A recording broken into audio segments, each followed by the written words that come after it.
Good morning to all. In this video, we start chapter 12 of class 10th. The chapter name is Area Related to Circle. We all know about the concept of circle and the terms of circle, है ना? हमने 9th class के अंदर circle की terms पढ़ रखी है. आपको वापस रिकॉल करवाती हूँ. ये होता है सर्कल का सेंटर, जैसे मैंने मार्क किया है O. Fine. And what is O to R? Radius. ये क्या होता है? रेडियस. एंड पूरी अगर मैं इसको यहां से इसकी सर्कमफेरेंस से एक पॉइंट से इस पॉइंट तक अगर मैं मिलाऊं तो हमारा पूरा क्या बन जाता है? ये डायामीटर. ये तो आपको पता है. और जो इसकी बाउंड्री होती है सर्कल की, उसको हम क्या बोलते हैं? Circumference of the circle. ठीक है. आपने फॉर्मूला पढ़ रखा है 9th क्लास में. Area of circle pi are square. Area of semi circle आधा कर दो, pi are square divide by 2. अब थर्ड टर्म जो है ये भी हमने 9th में पढ़ी है. Area enclose by 2 concentric circle. Concentric मतलब एक ही सेंटर जिसका होता है. जैसे ये छोटा वाला, इसकी रेडियस R, एंड देन ये बड़ा वाला कैपिटल R. अगर आपको ऐसे सर्कल का एरिया फाइंड करना हो तो आप क्या करोगे? फॉर्मूला क्या होता है? Pi are square. ये तो हमको पता है. अब R में क्या हो गया? डिफरेंस आ गया. बड़ा R माइनस छोटा R. तो इसको हमने कैसे ओपन किया है? A plus B, A minus B. तो उसका फॉर्मूला क्या हो गया? पाई R प्लस R और पाई R माइनस R. फाइन. अब हम पढ़ेंगे सेक्टर और सेगमेंट के बारे में. ये समझ में आया आपको? जो 9th का था आपने रिकॉल किया है खाली इसको. ठीक है. अब नेक्स्ट देखो. अब देखो, मैंने यहाँ पे एक सर्कल ड्रॉ करा है और मैंने उसको एक पार्ट अलग करा है. ठीक है. जैसे पिज्जा नहीं होता हमारा, अगर पिज्जा का जो एक स्लाइस होता है ना, उसको हम लोग क्या बोलते हैं? सेक्टर. क्या बोलते हैं? सेक्टर. अब अगर छोटे सेक्टर की बात करें, जैसे एक स्लाइस निकाला मैंने, तो बचे हुए जितने भी है वो मेजर सेक्टर हो गया. मतलब ये क्या हो गया? इसका एंगल थीटा. माइनर सेक्टर इधर से बचा हुआ मेजर सेक्टर. और आपको पता है पूरा कितना होता है? ये 360 डिग्री है ना. इसकी वैल्यू हमको पता है. अब देखो, अगर मैंने रेडियस से इस लेंथ आर्क की एक लेंथ निकालनी हो, मुझे लेंथ ऑफ आर्क का फॉर्मूला क्या होता है? Theta upon 360 into 2 pi r. ठीक है. फिर एक होता है एरिया ऑफ सेक्टर. उसका फॉर्मूला होता है theta upon 360 into pi are square. Pi are square क्यों आया? क्योंकि पूरे सर्कल का जो एरिया होता है वो कितना होता है? Pi are square. तो उसको हम किससे मल्टीप्लाई कर रहे हैं? हमारे पर्टिकुलर सेक्टर के एंगल से, that is theta. Fine. Theta upon 360 degree हो गया. अब दूसरा होता है अगर आपको एरिया ऑफ सेगमेंट निकालना हो, है ना. सेगमेंट क्या होता है? देखो, ये सर्कल मैंने खींचा, मैंने यहाँ पे एक सेक्टर ड्रॉ किया एंड एक लाइन मैंने यहाँ खींची. अब मुझे इस पर्टिकुलर सेगमेंट का निकालना हो एरिया, तो मैं क्या करूंगी? इस पूरे सेक्टर का एरिया निकाल के उसमें से ट्राइंगल के एरिया को माइनस कर दूंगी. तो मैंने क्या लिखा? Area of sector minus area of corresponding triangle. तो हमको ये 1, 2 और अगर एरिया ऑफ ट्राइंगल या एरिया ऑफ सर्कल का फॉर्मूला अगर यूज करना है तो खाली बस ये 3 फॉर्मूले हमारे यूज आ रहे हैं. ठीक है. तो अब हम 12.1 स्टार्ट कर रहे हैं हमारी. और आपके 12 चैप्टर में से कुछ भी नहीं कटा है, सिर्फ 120 डिग्री वाले एंगल वाले क्वेश्चन कट गए, जो कि एक ही क्वेश्चन है, वो मैं आपको बता दूंगी बस. बाकी हमको पूरा चैप्टर करना है विद एग्जाम्पल्स. तो क्वेश्चन नंबर देखते हैं इसका 12.1.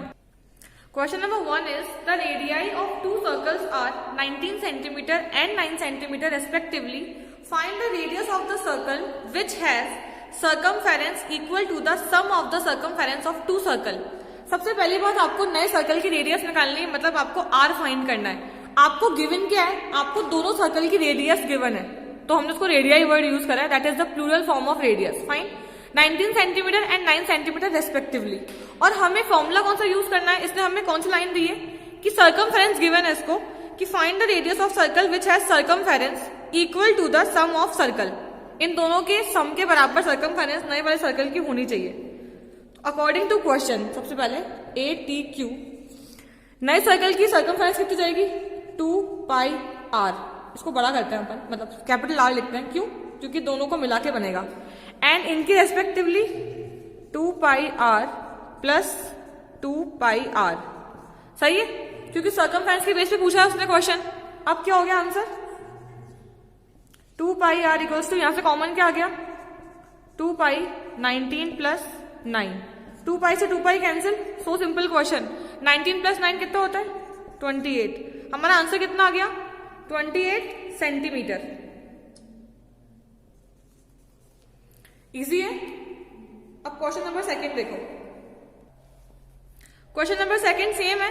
आपको 2 सर्कल की रेडियस दे रखी रेस्पेक्टिवली एंड आपको अब निकालना है एरिया के एस्पेक्ट में। पहले हमने सर्कमफेरेंस किस पे निकाला था, अब उसने बोला है कि find the radius of circle having area equal to the sum of area, है ना, कि ऐसा रेडियस निकालनी है हमको नए वाले की जिसका एरिया दोनों रेडियस के दोनों सर्कल के एरिया के सम के बराबर हो।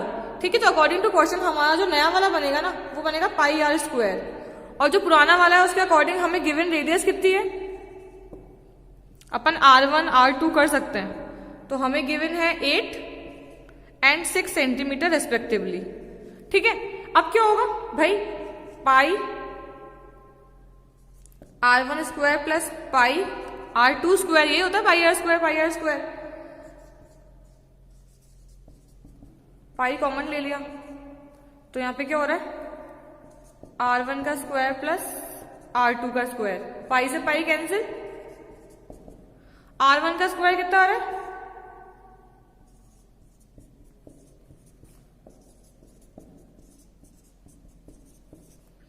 अब इसका स्क्वायर आपको आता ही है 100 आ गया, किसका स्क्वायर रूट है 100, 10 सेंटीमीटर। इजी है। थर्ड क्वेश्चन इंपॉर्टेंट है, वैसे तो इजी है लेकिन हाँ इंपॉर्टेंट है क्योंकि उसमें सबका अलग अलग निकालना है, तो हम देखते हैं एक बार। थर्ड फोर्थ इंपॉर्टेंट है 12.1 में। क्वेश्चन नंबर थर्ड देखो, आपको एक फिगर दे रखा है, आर्चरी का फिगर है ये, है ना, हमें जिसमें एम करना होता है। ठीक है, टारगेट मार्क है इसके अंदर, और हमने टारगेट मार्क करें with 5 scoring area from the centre outward, मतलब सेंटर सबसे पहले gold and then red, blue, black, white. ठीक है, the scoring diameter of the region representing gold score is 21 and each of the other band is 10.5 meter wide. Find the area of the 5 scoring region. हमें area सिर्फ scoring reason का निकालना है, मतलब जैसे इसका निकाल लिया क्योंकि यहीं पे स्कोर हो सकता है ना, बीच वाले को तो गोल्ड ने कवर कर रखा है, फिर उसके बाद इसका बाहर निकलेगा खाली क्योंकि उसके बाद तो गोल्ड और रेड वाले ने कवर कर रखा है, तो हमें खाली इसका एरिया निकालना है। तो हम कैसे निकालेंगे, देखो हमको ये पता है एक सर्कल और एक और सर्कल की, तो हमको पता है, हमने पढ़ा था अभी पाई are square R1 minus R2 करके। क्यों, क्योंकि जब इस पूरे का एरिया निकालोगे आप बड़े वाले सर्कल का, उसमें से अगर आप एक छोटे वाले सर्कल का एरिया माइनस कर दोगे तो बचे कुछ सर्कल का एरिया आ जाता है। ये वाली चीज पता है आपको, तो हम हर बार ऐसे ही करेंगे, बड़ा वाला फाइंड करेंगे फिर छोटा वाला माइनस कर देंगे, फिर इसमें से वापस छोटा वाला, फिर इसमें से वापस छोटा वाला। तो हम स्टार्ट कहाँ से करेंगे, इस छोटे वाले से, क्योंकि हमको इसकी रेडियस गिवन है, कितना इसका डायमीटर 21 है, तो रेडियस कितनी जाएगी 21/2। अब हमको पता है सबसे पहले गोल्ड का निकालेंगे हम, क्या होता है पाई आर स्क्वायर, यहाँ पे आर कितना है 21/2 मीन्स पाई 21/2 21/2 ऐसे। ठीक है, तो आफ्टर सॉल्विंग पाई की वैल्यू तो रखो 22/7, 7 3 और ये मल्टीप्लाई हो गया, हमारा आंसर कितना आ जाएगा 346.5 सेंटीमीटर स्क्वायर। ये तो आया गोल्ड का, है ना, 346.5। अब गोल्ड के बाद नेक्स्ट नंबर किसका है, रेड वाले का, रेड वाले एरिया का। अब ये देखो कि जब आप रेड वाला एरिया निकालोगे ना तो 10.5 यहाँ से सब कंसेंट्रिक सर्कल है, मतलब सबका सेंटर एक ही है, एंड ये बड़ा बड़ा बड़ा होता जा रहा है, और ये पर्टिकुलर जो मैंने ये विड्थ बनाई है, ये पर्टिकुलर विड्थ जो है ये 10.5 की है। तो अब देखो रेडियस 10.5 और वापस 10.5 जुड़ गया उसमें, क्योंकि इसकी रेडियस तो ये हो जाएगी ना टोटल, फिर थर्ड वाले की पूरी बड़ी वाली हो जाएगी, फिर लास्ट में तो हम पूरा लेंगे इसको। तो फिलहाल तो हम यहाँ से यहाँ शिफ्ट कर रहे हैं, तो 10.5 और 10.5 कितना हो गया 21 ही हो गया। तो पाई मतलब 22/7 आर स्क्वायर मतलब 21 × 21, ये तो इसका हो गया। ठीक है, तो इसका आया हमारे पास 1386। ये तो रेड वाले का नहीं, रेड वाले का आया नहीं अभी, ये माइनस हमें कितना करना है, इस पूरे का निकाल के छोटे वाले को माइनस कर दो, फिर पूरे का निकाल के छोटे वाले को माइनस कर दो, तो उसका कितना आया था, उसके पहले वाले का प्रीवियस का 346.5। तो हमारा आंसर कितना हो जाएगा अल्टीमेट 1039.5। अब जब हम ब्लू का निकालेंगे ना तो उस पूरे ब्लू वाले का निकाल के उसमें से 1039.5 माइनस करेंगे, फिर जब हम लोग उसका निकालेंगे ब्लैक का तो ब्लैक वाले में से ब्लू वाला माइनस करेंगे, फिर हम व्हाइट वाला निकालेंगे तो व्हाइट में से ब्लैक माइनस करेंगे, और हमारा सारा आ जाएगा। तो सब कुछ करके दिखाने की जरूरत तो है नहीं। और हाँ, दूसरी बात, रेडियस सबकी चेंज होती जाएगी। कैसे, पहले 10.5 थी, फिर उसमें 10.5 ऐड हुआ तो 21 हो गई है, फिर वापस 10.5 ऐड करोगे ब्लू वाले के लिए, ठीक है, तो हो जाएगी 31.5। तो ये चलाते आना, यहाँ पे चेंजेस आते आएंगे और इस जगह पे वैल्यू प्रीवियस वाली आती जाएगी। कर लेना इसको आराम से, कोई दिक्कत नहीं आएगी। अब हम क्वेश्चन नंबर 4 देखते हैं। Question number 4 is the wheel of a car are of diameter 80 centimetre each, how many complete revolution does each wheel make in 10 minutes when the car is traveling at speed of 66 kilometre per hour. देखो आपको given क्या है, आपको car की speed given है, ठीक है, and आपको कार की डायमीटर गिवन है व्हील की। तो डायमीटर से हम रेडियस निकाल लेंगे। सबसे पहले हम लोग रेडियस क्या हो जाएगी हमारी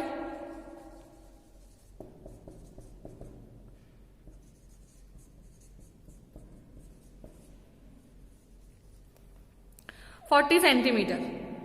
अब डिस्टेंस जो वो चलेगा ना, तो देखो कार का जो पहिया है, जो व्हील है, वो जब घूमेगा, ठीक है, तो ये जो भी चीज यूज आ रही है ना, ये एरिया को रिलेट नहीं करती है, ये सर्कमफेरेंस है, क्योंकि ये जो इसका जितना भी इसका जो होगा सर्कमफेरेंस, उतना ही तो वो आगे बढ़ेगा, फिर आगे बढ़ेगा। तो हम लोग क्या निकालेंगे, सर्कमफेरेंस ऑफ वन व्हील, मतलब एक रेवोल्यूशन मतलब एक चक्कर मतलब एक बार सर्कमफेरेंस, फिर 2 चक्कर मतलब सेकंड 2 सर्कमफेरेंस। तो हम निकालेंगे डिस्टेंस कवर्ड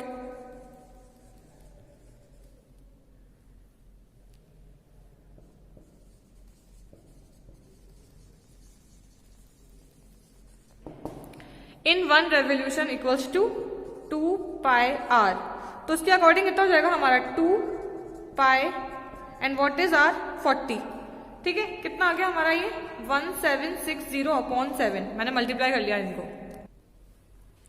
अब देखो ये तो आ गया सेंटीमीटर में एक व्हील का एक रेवोल्यूशन का पूरा डिस्टेंस, कि भैया एक व्हील एक रेवोल्यूशन में एक चक्कर में इतना सेंटीमीटर घूमता है। अब हमको क्या बोल रहा है वो, ये तो हमारा सेंटीमीटर आया, अब हम इसको पर आर में कन्वर्ट करेंगे, फिर आर को मिनट्स में करेंगे, क्योंकि उसने हमसे सिर्फ 10 मिनट्स का पूछा है, ठीक है। सबसे पहले distance in 1 hour equals to 66 kilometre. कितना होता है 66 किलोमीटर, 66,000 मीटर इंटू 10 सेंटीमीटर। ये हो गया सेंटीमीटर में, है ना, कन्वर्जन करना है हमें। अब कितना निकालना है आपको, 1 2 3 4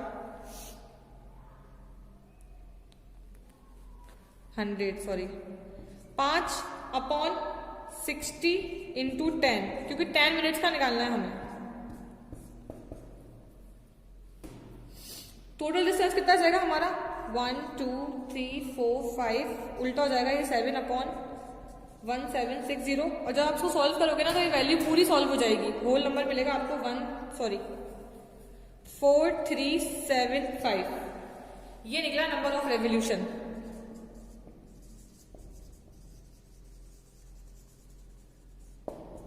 number of revolution equals to इतना 4375 रेवोल्यूशन पूरा करेगा वो 10 मिनट्स के अंदर।